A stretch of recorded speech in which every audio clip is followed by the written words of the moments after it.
एक पुराना अंधेरा कमरा, बीच में एक पुराना चिराग रखा होता है। जैसे ही कोई उसे घसता है, नीली रोशनी के साथ एक जिनी निकलता है। जिनी बोलता है, मैं 3 ख्वाहिश पूरी करता हूं, लेकिन मेरी भी एक ख्वाहिश है, आज़ादी। पर कोई भी मालिक कभी उसे आज़ाद नहीं करता। एक खूबसूरत जिनी जो आसमानों पर रहती थी। एक दिन जिनी और जिनिया दोनों की शक्तियां आपस में जुड़ गईं। दोनों मिले, पर दोनों बहुत जल्दी जुदा हो गए। फिर दोनों कभी नहीं मिले। जिनी हमेशा जिनिया को याद करता। हर बार लोग सिर्फ पैसा, पावर या महल मांगते हैं, और जिनी फिर से चिराग में बंद हो जाता है।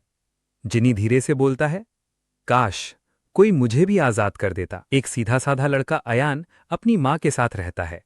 माँ बीमार है, पैसे नहीं है। वो छोटा मोटा काम करके घर चलाता है। एक दिन रास्ते में अयान को वही पुराना चिराग मिलता है। वो उसे साफ करता है, घसता है। बैंग! जिनी सामने आ जाता है। मांगो अपनी 3 ख्वाहिश।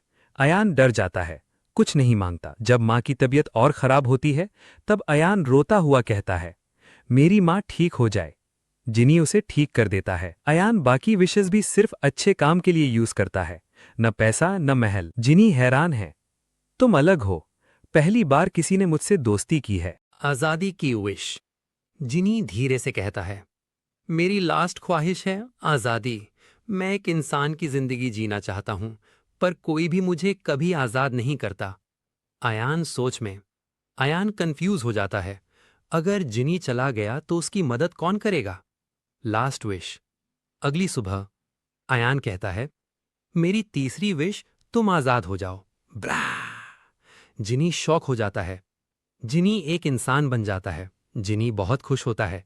उसकी आंखों में आंसू आ जाते हैं और वो वहां से चला जाता है। पर वो हमेशा अयान से मिलने आता है।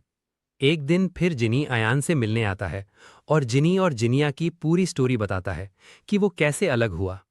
जिनी कहता है, जिनिया को आजाद करने में तुम ही मेरी मदद कर सकते हो। अयान घर चला जाता है। वहां वो सो रहा होता है। तभी जिनिया निकलती है और अयान की जिंदगी बदल देती है। अब अयान दोबारा जिनी से मिलता है और चिराग को घिसता है। जैसे ही घिसता है, जिनिया निकल जाती है। अयान कहते हैं, मेरी अगली विश है कि तुम आज़ाद हो जाओ। और जिनिया आज़ाद हो जाती है और बहुत ही खूबसूरत लड़की बन जाती है। जिनिया जिनी बहुत खुश हो जाते हैं और दोनों अयान को गले लगाते हैं और शुक्रिया अदा करते हैं और वहां से दोनों चले जाते हैं। अब जिनी और जिनिया शादी कर ली थी, और उसके पास सुंदर सा उनका अपना घर था, और उनका एक छोटा सा बेटा भी था, जिमी। और अयान की लाइफ भी पूरी तरह से चेंज हो गई थी। अब उसके पास उसका अपना सुंदर सा घर थे, और उनकी सारी परेशानी खत्म हो